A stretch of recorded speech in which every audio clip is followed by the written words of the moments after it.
I, 43 male, have 2 children with my late wife Kayla. Sam, 21 meters, and Liz, 16F. All fake names. Kayla passed away when our kids were 15 and 10. I won't give specifics about how she passed, but she was struck by a drunk driver when she was on her way home from work. She really was the love of my life, and to say that her passing hit our family hard would be an understatement. I promised myself that if I got back into the dating game I wouldn't date anyone for at least a couple years for the sake of my kids. 3 years after my wife's passing, I met my now fiancée. We'll call her Amanda. Things went slow and I didn't introduce her to my kids until we had been dating for about a year at that point. Now we've been together for 3 years and are engaged. Amanda and my kids have always had a good relationship.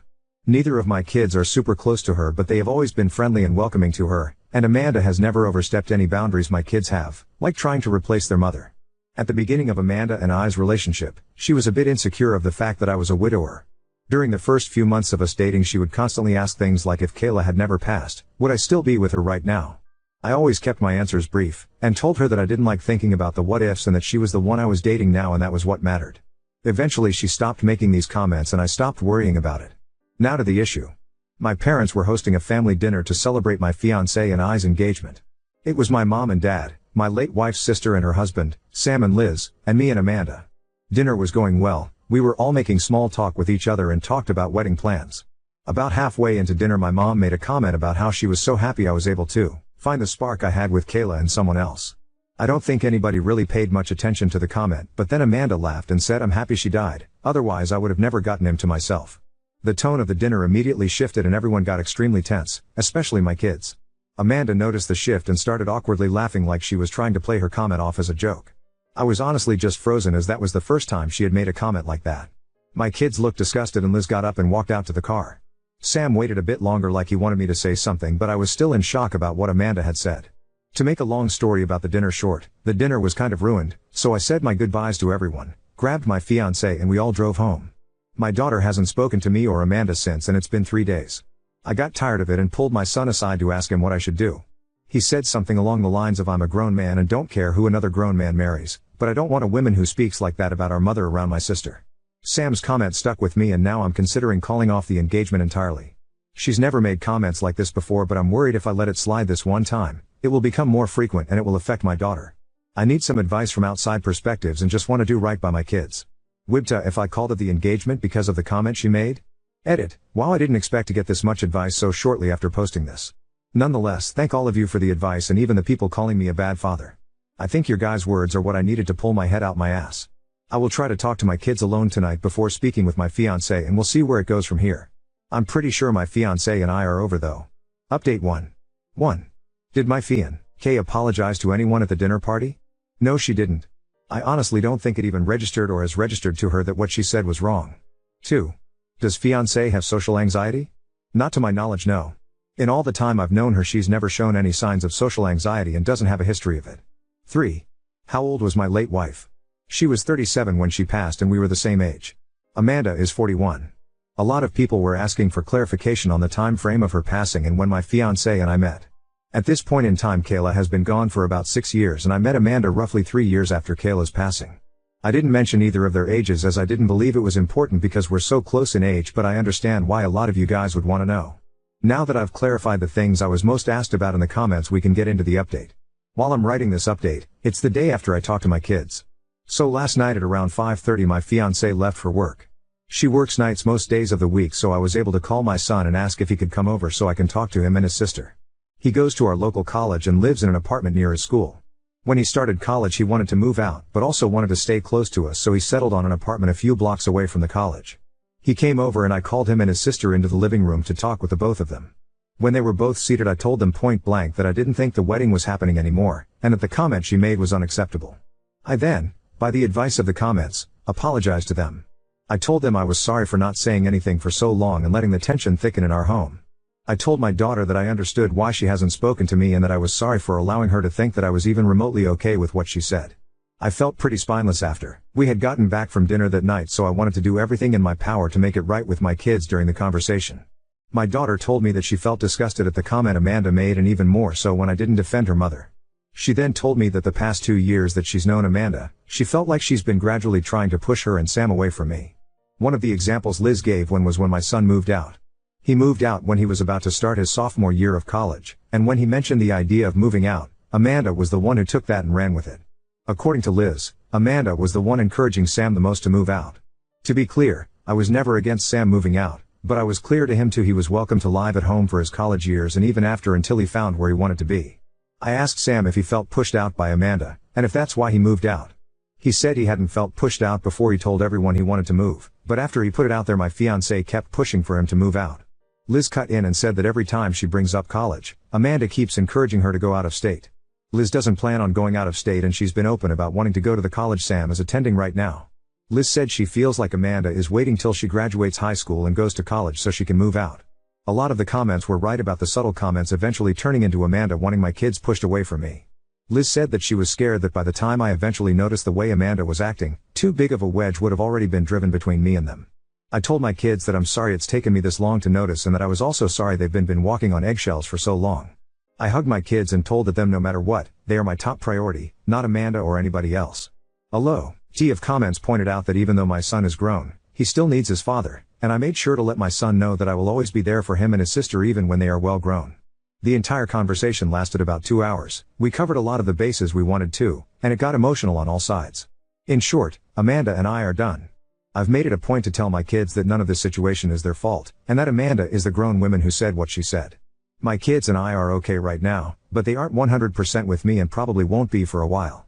I'm completely fine with that and just want my kids comfortable in their own home. Amanda has tomorrow off from work, so I plan on talking to her tomorrow.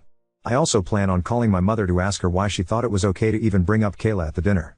I don't want my daughter here when it all goes down, so she's staying tonight and tomorrow night with Sam. So that's where I'm at right now. Not super happy about the outcome of me and Amanda, but would rather have my kids happy and healthy than have a wife. Again, thank you everyone for the advice and the harsh words.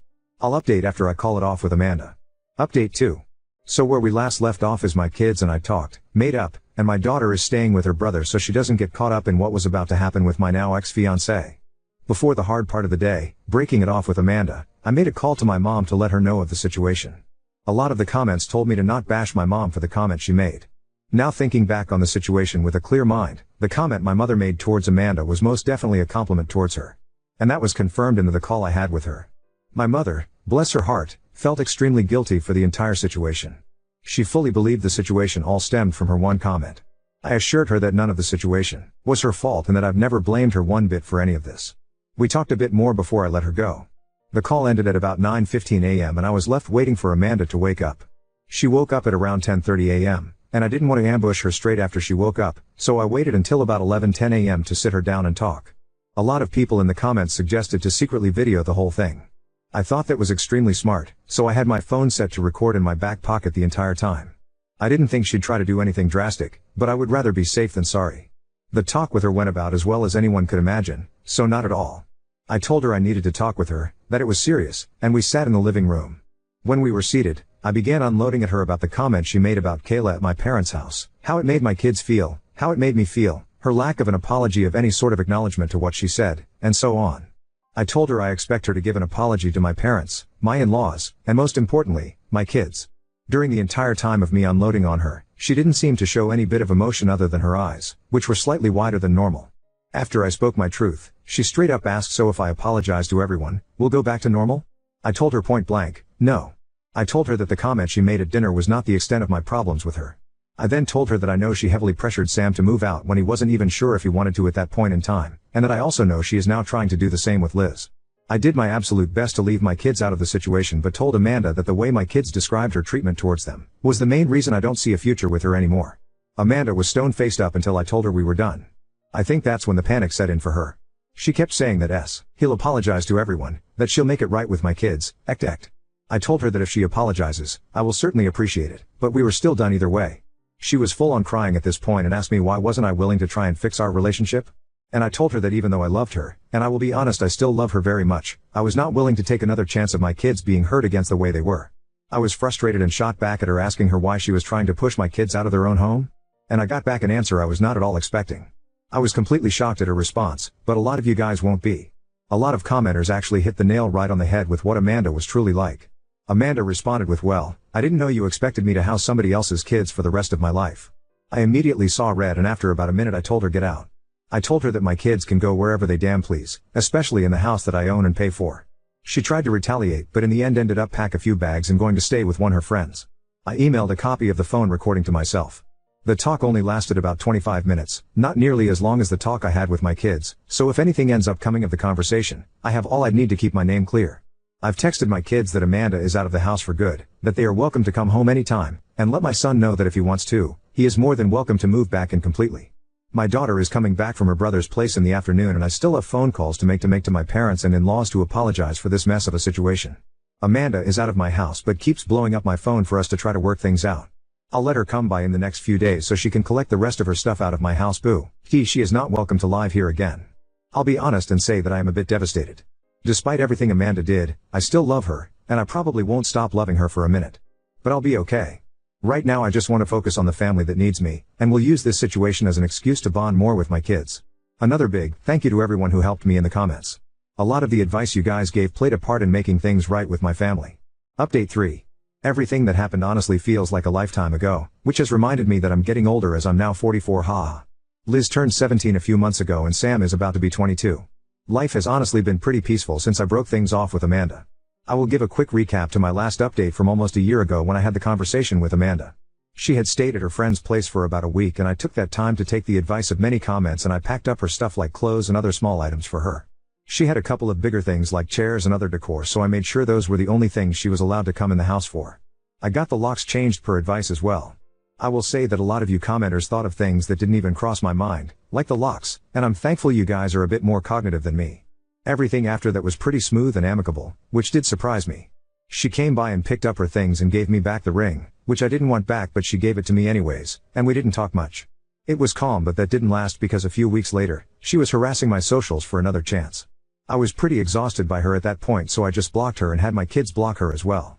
A lot of commenters pointed out in my second update that I didn't love her, I loved who I thought she was, and that was spot on, and it had helped the process of me moving on go much more quickly. It's been radio silence from her end since me and my kids blocked her, and since it's been almost a year, I'm pretty confident it will stay that way.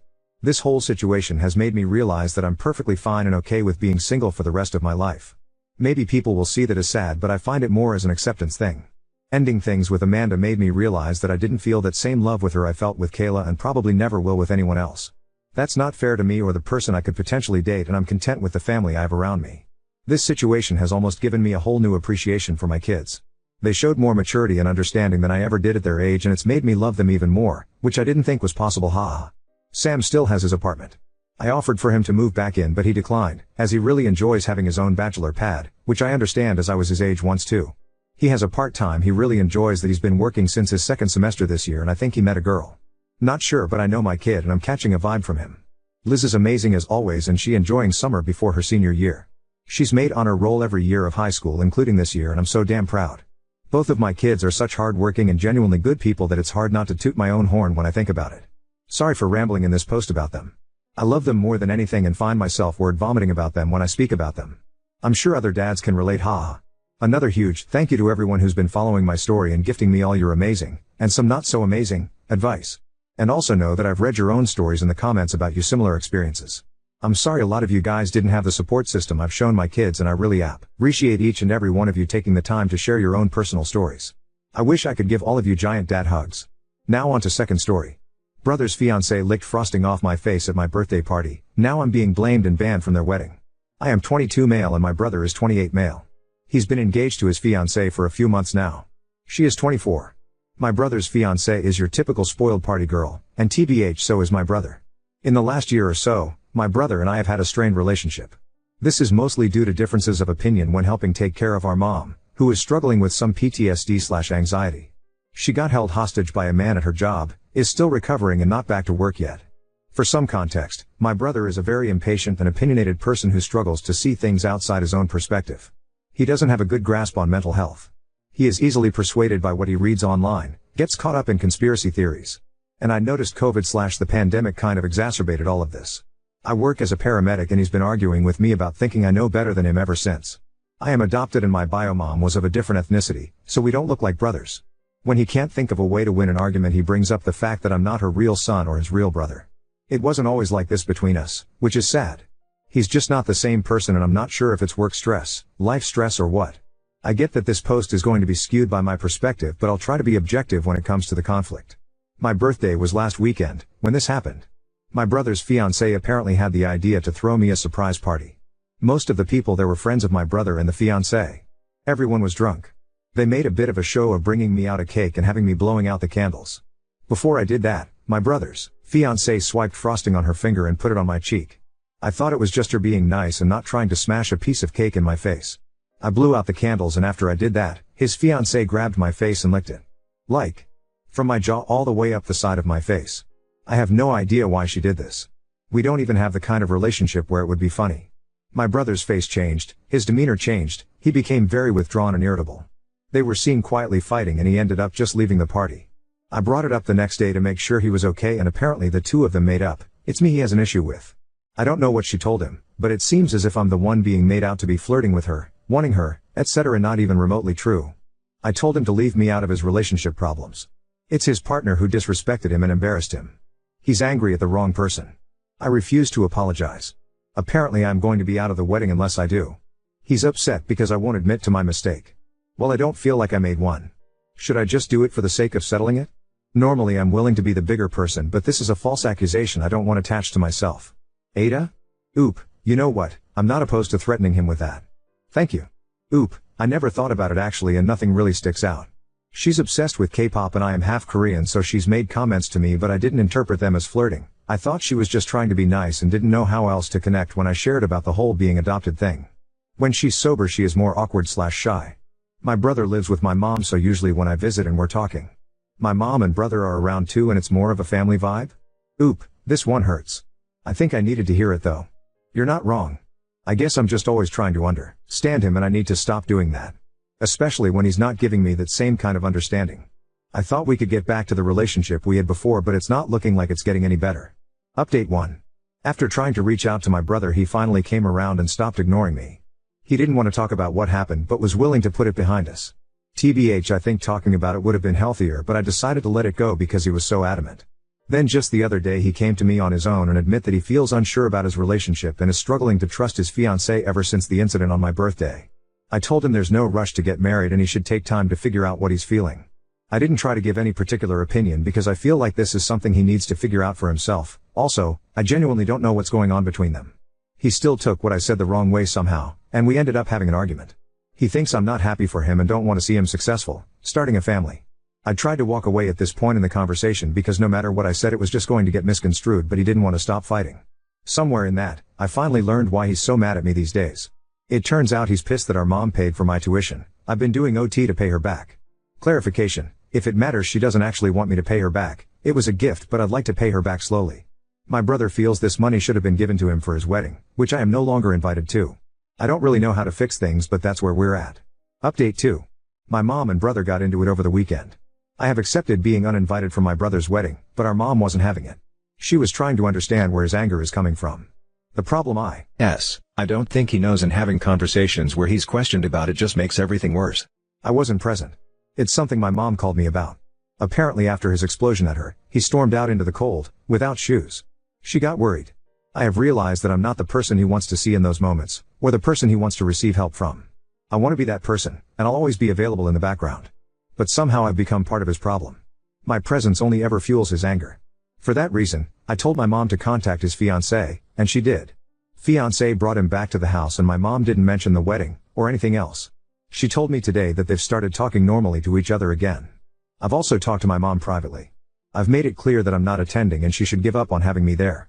She initially wanted to threaten her own attendance, but we decided that she should support my brother in hopes of leaving a line of communication with at least one family member. My mom is really heartbroken. I thought about contacting his fiancée, then decided against it. Reading a lot of the comments I received, many of you pointed out that I need to stop trying to fix things. Some people took it too far and wrote me violent little DMs because the last line of the previous update made them feel some type of way, but I've had people in the back of my truck say and do a whole lot worse. It takes a lot more than some words on a screen. But I get it. And I will acknowledge it actually. That I think that's one of my biggest flaws. The need to fix things. I won't get into why I'm like this. I probably need therapy of my own given the lengths I'll go to, and how maladaptive it sometimes gets. Anyway. Promise I'm not fixing this. As far as updates go, this is probably my final one. I'm bowing out of my brother's downward spiral. It's the only thing I can do for him height now anyway. The rest I will deal with personally in time. I came on here for some perspective and I feel like I've gotten that.